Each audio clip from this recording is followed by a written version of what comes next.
This podcast is sponsored by nobody. Hey dudes, welcome to Splat from the Past, the only 80s themed horror sci-fi show where things can get totally radical. Now today, I will be welcoming a very special guest, and I'm talking about Timothy L Raynor, who played the killer in Jimmy Houston's 1981 underrated teen slasher classic, Final Exam. And Timothy, of course, is a martial arts expert, and he's come back into doing independent films. He was gone for a long time because he was running karate studios and so forth. And we're going to talk about all of that stuff today. And I'm just so excited because I'm going to be celebrating 1981 slasher movies all month long, and I got some great ones coming. I'm not going to drop any hints right now, but just expect to see more 1981 slasher movies represented.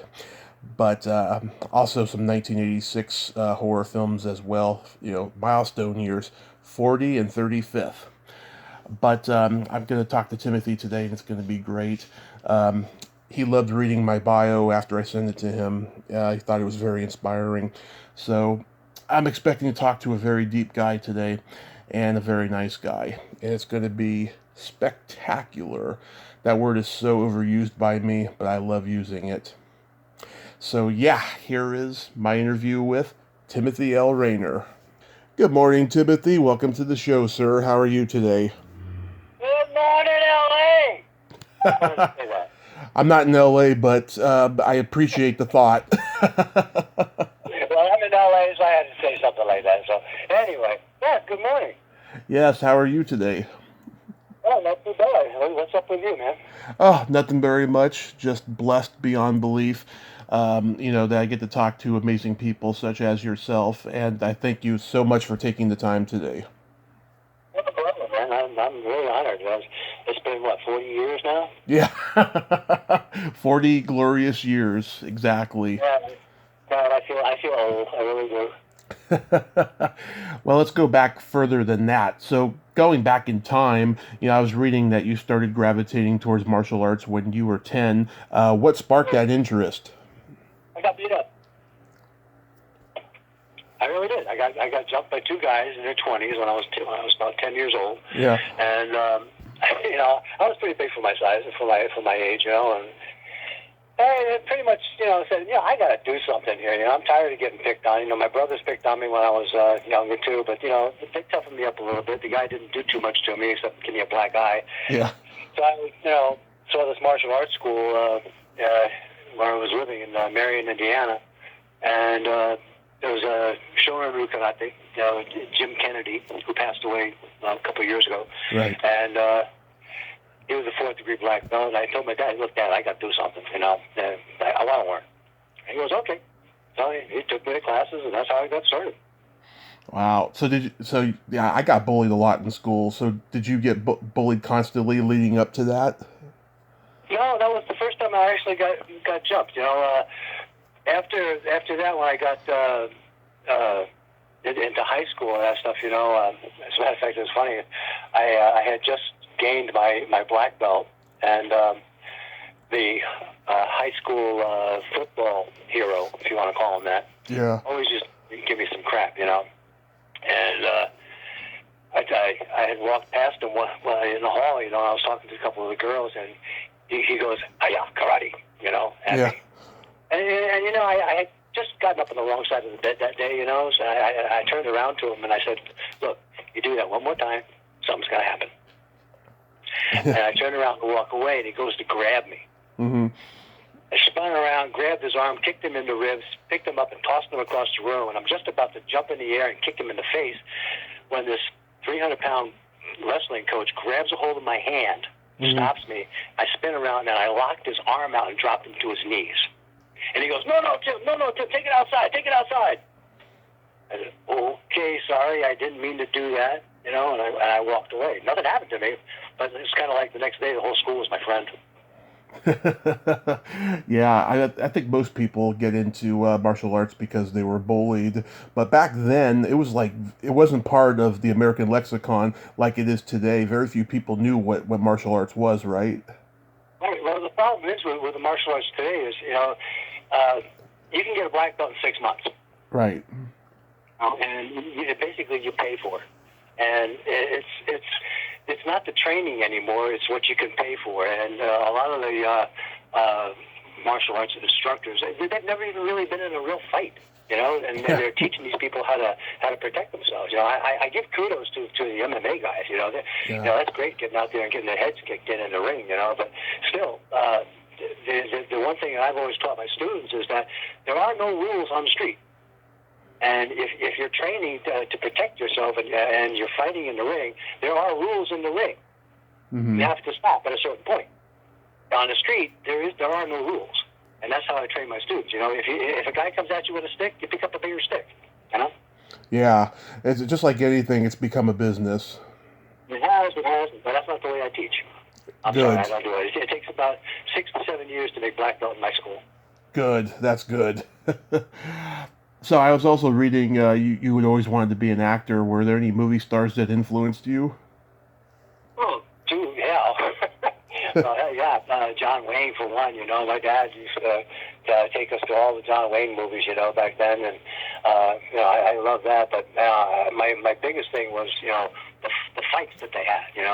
How did they do this stuff? The fight scene choreography and that, and when I finally got out of the Navy, I opened up my school in Norwich, Connecticut, and I created a demonstration team, a fantasy swords and sorcery demonstration team, and we do a lot of Klingon stuff, and we were at a Chicago Star Trek convention where I met John Delancey, Carl Strucken, and a few other, LeVar Burton, and we did our show, and they said afterwards, "Yeah, you guys are really good. You should go to Hollywood." I go, well, maybe, I don't know, because I had my school at the time. Yeah. That's how I got into acting, doing live on show performances like that. So, did you do any school plays or community theater? No, I never really got into the community theater stuff. I wanted to do the acting. I don't know. I guess live on stage. Stories, sword and sorcery stuff was enough for me. I just didn't feel like, going, playing Hamlet or something like that. Although I probably could have, I don't know. When you got into the Navy, that was during Vietnam? Yeah, I was in there from 68 through 73, the submarine service. Yeah, did you see any combat there? We saw some. It wasn't, as heavy as some of the stuff. We would drop off a lot of supplies to people. A lot of times on a boomer, you just don't, ballistic missile stuff, you just don't surface for anything, We were chased by the Chinese, and we were chased by the Russians, underwater. They never caught us, but, it was a lot of fun, Yeah, it was one of those experiences you look back on. It was one of the best times of your life. I experienced a lot of stuff there, we almost sank one time. And that scared the piss out of me, Yeah, it's like the Titanic. It's no fun being down 700 feet and seeing the walls closing on you. Yeah. Before you got there, though, you'd gone out to L.A. to try to make it as an actor, right? Yeah, I did. My first experience with an actor was back in Indiana when I was in Mississippi High School. We had a guy come in to do an assembly for us, show. And he was a quick change artist. And he would, he'd put on a character costume, go around the screen, and come out on the other side as another character, He did a whole play for us just by himself. And at the end of the show, we kind of had a question and answer with him. And he says, we asked him, he says, what are you doing now, other than this? And I quote, and I'll tell you who he was in a minute. Okay. I just signed contracts for this silly science fiction show. Right. And I'm going, okay, wow. And I didn't think anything of it at the time. So a couple months later, I'm watching this show called Star Trek. and there's this guy with these weird-looking ears on. And I'm going, Leonard Nimoy. Yeah. That's the guy who did the show for us. But before that, and I kind of feel that this was my guiding point to acting, because before that, actually it was after that, I went out to Hollywood. I hitchhiked out there, and I was outside Paramount Studios. I was kneeling down because they used to have magazine racks out there. Mm-hmm. And I was kneeling down reading a black belt magazine, and these pair of boots come walking up and standing next to me. So I looked at the boots, and I looked up, and it was Bob Crane. Bob Crane from Hogan's Heroes? Hogan's Heroes, yeah. And he goes, "Hi, how you doing?" I go, howdy. I didn't know what to say to him, you know. I just kept reading my magazine. But I kind of think that was kind of like the, the guiding point, you know. Okay, this is what you're going to do for the rest of your life. And that's pretty much it, you know. Yeah, wow, that must have been just intimidating, meeting these guys. Well, you never know where your life's going to lead you, you know. One little thing, you know, you never know. Like in Hollywood right now, you never know who you're going to meet on the street. You know, it's just, I'm always nice to everybody, you know. So, until they actually piss me off, and then I, see the other side of me. Of course, most people have that philosophy. I certainly do. So when you opened the karate studio in Connecticut, I mean, did you get to meet champs like Chuck Norris? That's funny because I was just in a meeting yesterday with another producer, and he asked me the same question. Mm-hmm. And I said, I went to all the tournaments that Chuck Norris went to. Okay, with all the other guys, Skipper Mullins, and Bill Wallace and that stuff. And this was my meeting with Chuck Norris. He would pass me in the hallway. I would pass him in the hallway and say hi, and that was it. That's I it. never got to actually speak to the guy ever. It was like he was going, I was going. How about that was our meeting. I wish I did, but no. How about the guy that beat him a couple times, Tony Tolaners? No, the only guy I met was Skipper Mullins. He was really, really a nice guy, and Bill Wallace. They were both really, really good guys. And I didn't go after that kind of meetings with those guys. I stuck to more of the teaching than going to the tournaments because tournaments got to the point to where if you didn't belong to a clique, you're not going to win. Okay. And unfortunately, that's the way it was. I had a yellow belt student enter just form competition, and he was really, really good. Did his form, and they disqualified him because he was too good. Wow. Yellow belt competition. They said, "You're a black belt." I said, No, he's not a black belt. He's a yellow belt. Then I had a guy by the name of Randy Smith back in Connecticut. He was a second string linebacker for the New England Patriots. Mm-hmm. He weighed 280 pounds, and he was my sparring partner. And this guy was so tough. I did a full power spinning wheel kick into his head. Okay, and he just shook it off and he said, "Good kick." I'm going, "Oh, okay." He went to a tournament with us one time, and he was fighting this guy. I mean, the guy didn't come up to his chest, Yeah. And Randy was doing good. The guy would jump in and do this flying backhand on Randy, and boy, it wasn't even close. Well, they square off again, and Randy would shake his head and square off. He'd bow to the guy, and he'd go at it again. And the guy would do the same thing. Jump in, do his jumping backhands. Boy, they'd give him. Yeah.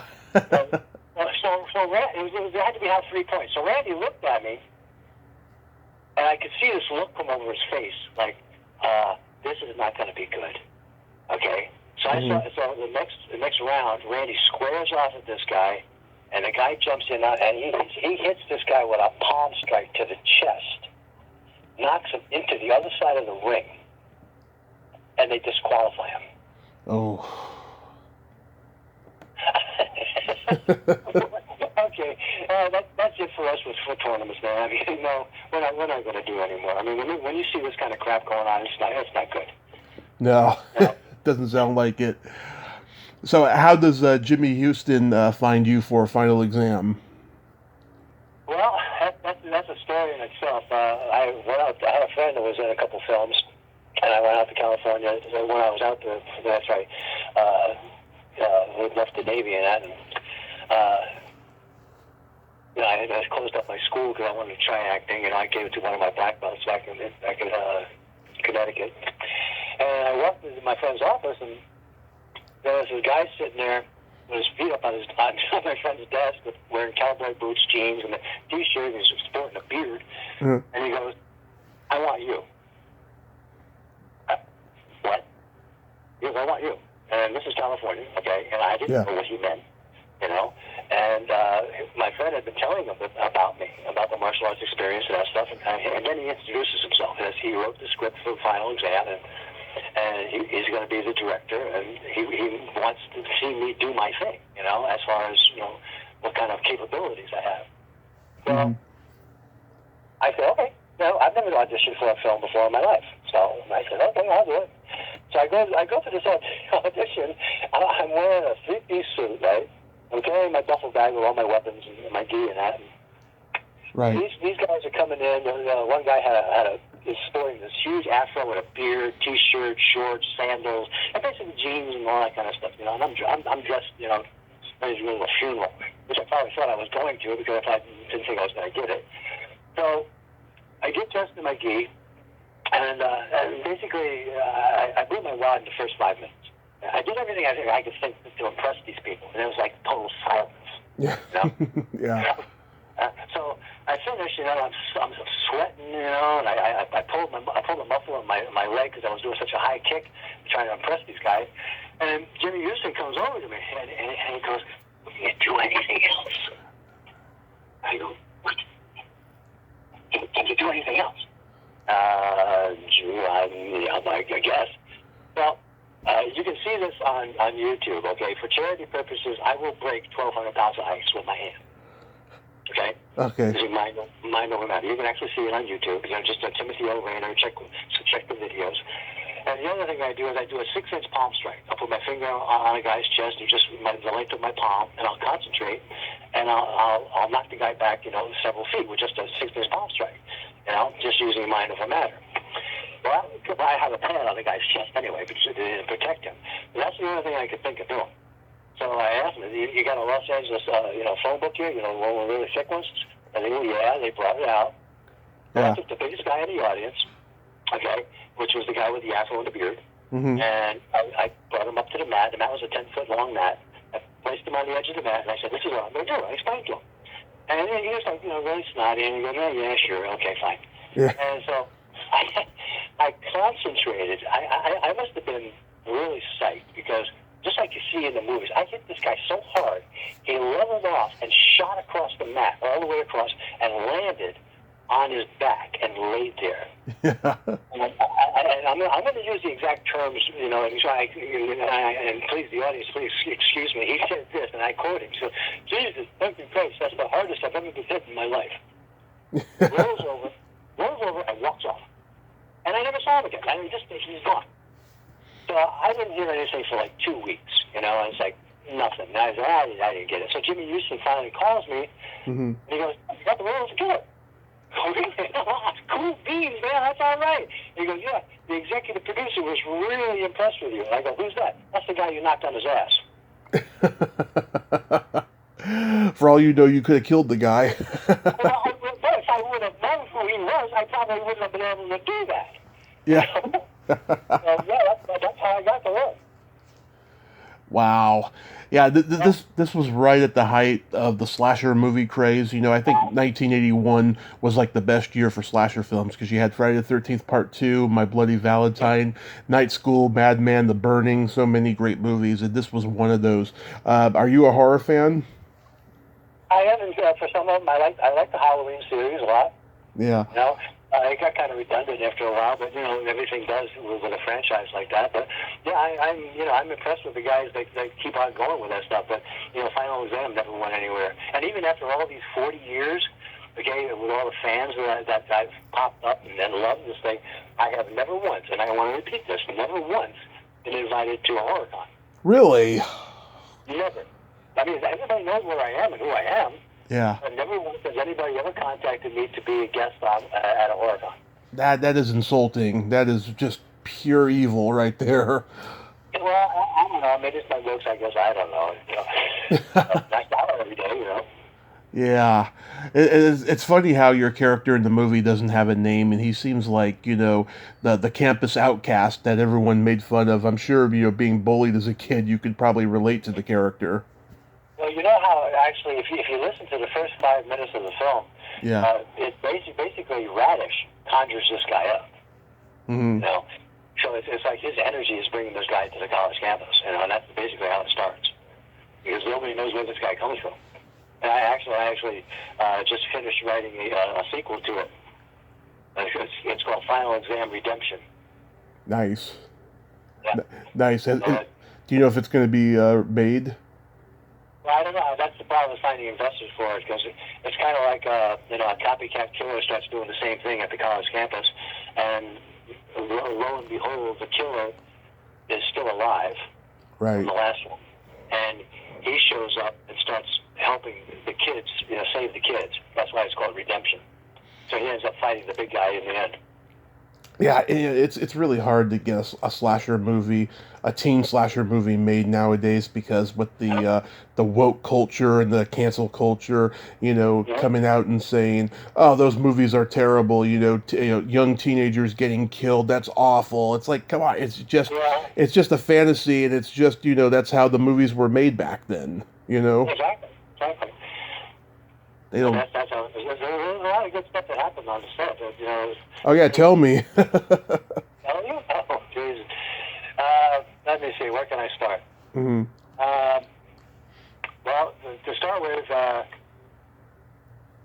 Wildman, Ralph Brown, he almost died. Oh. Yeah. In the fight scene that we did in the gym, I did all the fight choreography in this thing, and he did really well. As a matter of fact, it only took us like 20 minutes to do that fight scene, to choreograph it. And the crew gave us a standing ovation at the end. And I didn't know it, but I was talking to some of the local reporters about the film. They wanted to do a reshoot of him slamming himself up against the weight machine. Mm-hmm. Well, I had originally wrapped the cable around Ralph's neck to a certain point where it wouldn't tighten up around his neck. Well, when they did the reshoot of it, he did it himself and throws himself up against the weight bench and sags down. And as he did it, the cable tightened around his neck. And I'm watching from across the room, and he starts shaking, And I'm going, that's not real. That is real. Okay, that's not him acting. That's real.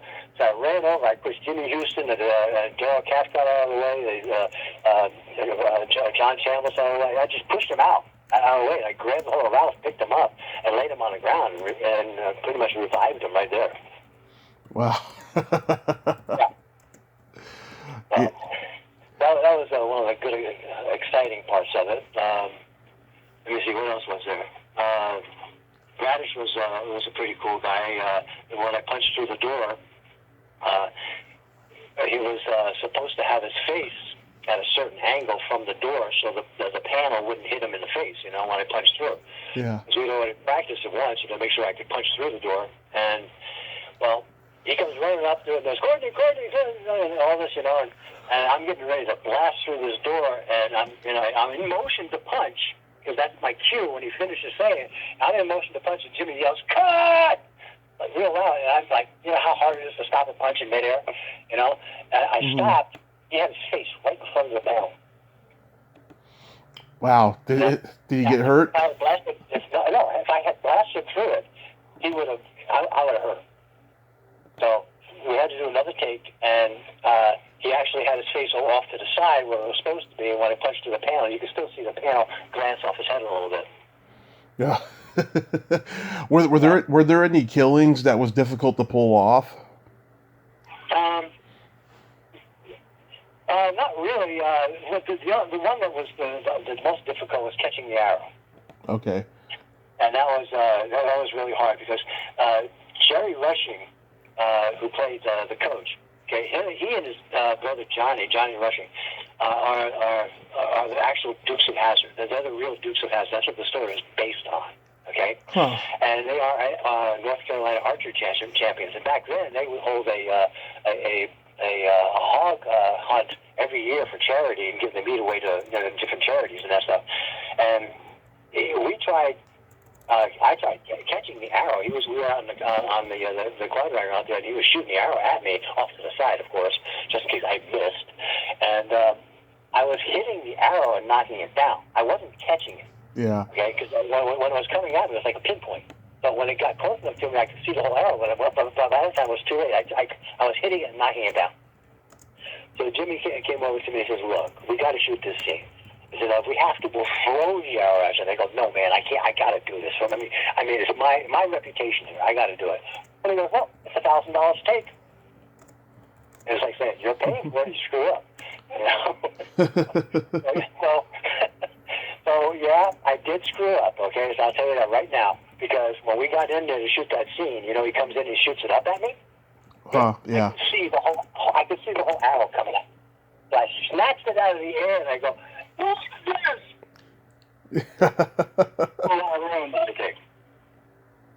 So we shot it another 5 times and I cut it another 5 times out of that. So that was kind of awesome.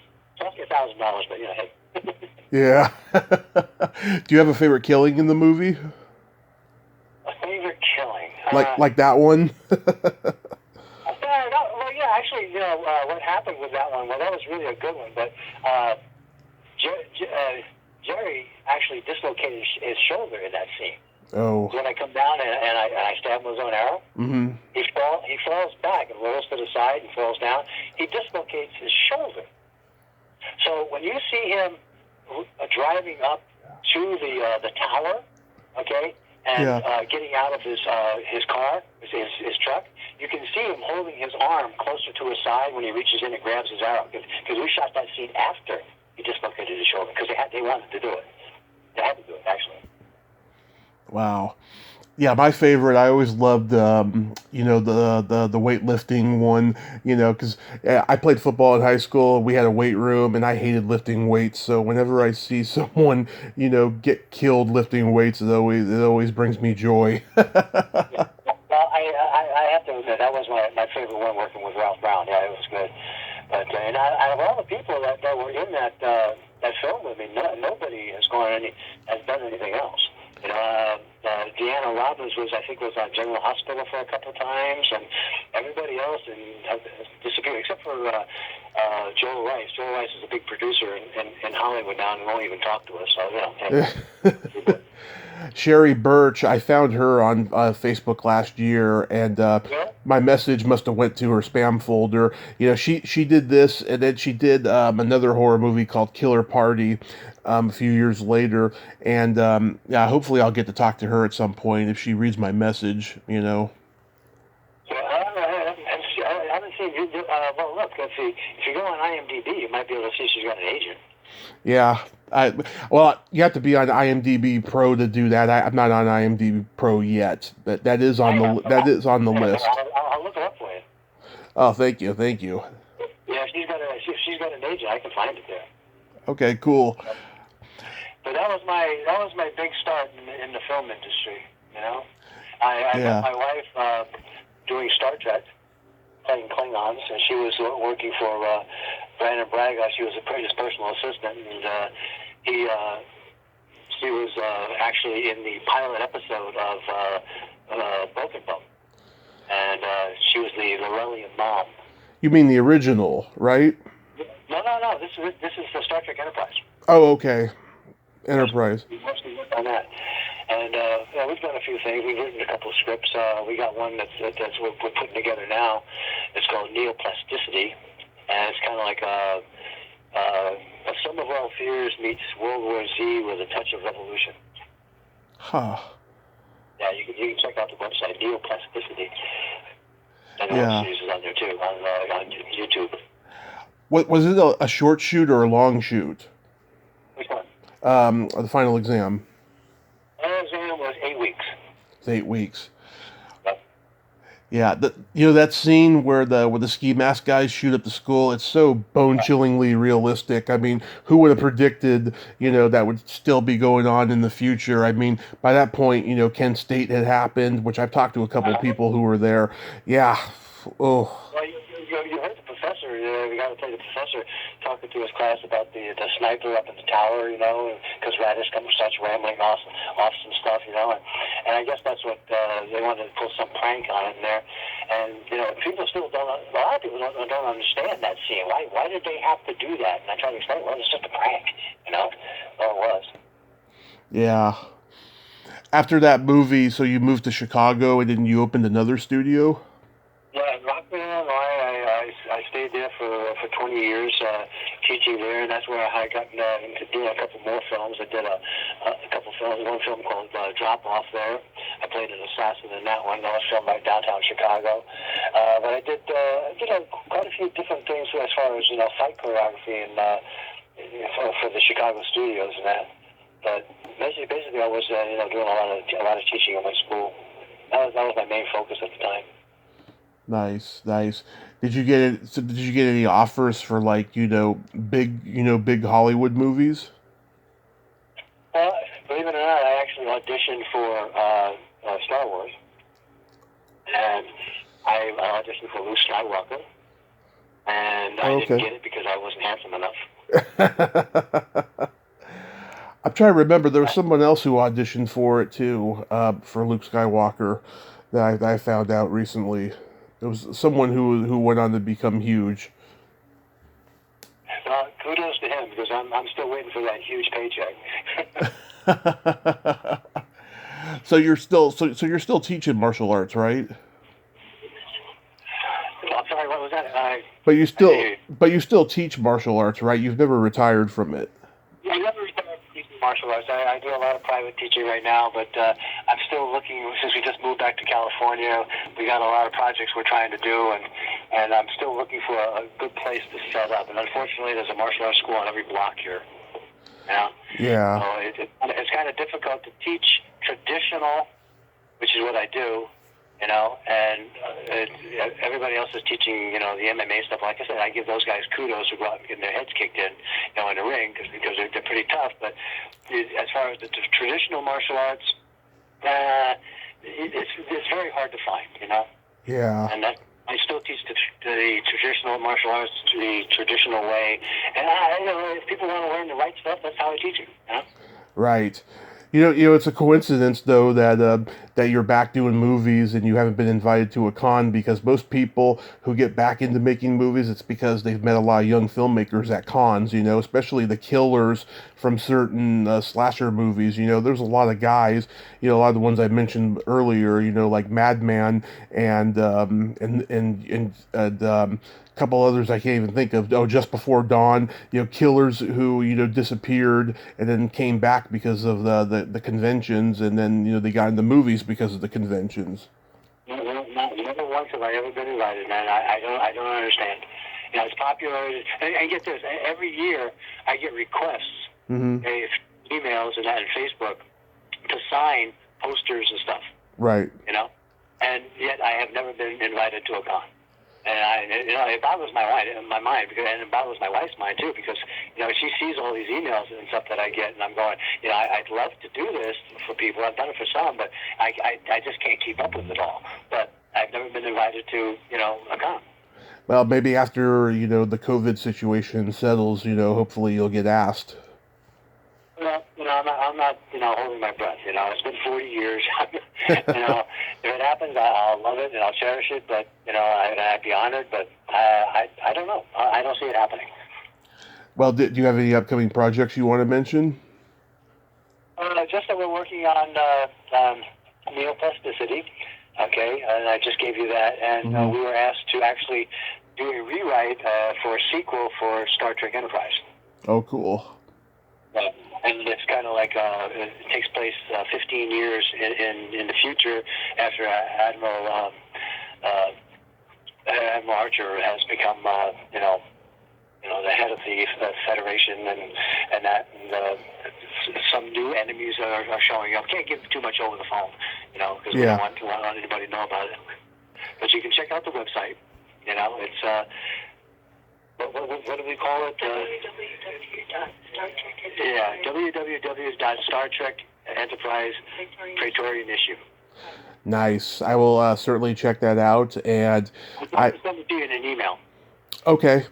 I'll give you my email, in Messenger. But I hope the projects come to fruition for you, and I hope those bastards invite you to the cons. Well, maybe this interview will get out to some people, and they'll say, "Oh, wow, how come this guy's never been invited?" Well, I don't know either. Let's hope. But thank you so much for coming on today, Timothy, and you stay safe over there. Well, I'm honored. I really appreciate it. I wish I could tell you more stuff, but that's pretty much the whole gist of the project, And thank you again, and I'm honored. My pleasure, sir. And thank you so much for reading my bio and loving my journey as well. Yeah, thank you. you really have come a long way, and I hope I get as far as you do someday. Oh, thank you. I hope I get as far as you someday as well. All right, now we'll catch you on the flip side sometime. All right, have a great day. Well, there you have it. Timothy L Raynor. Ain't he a cool dude?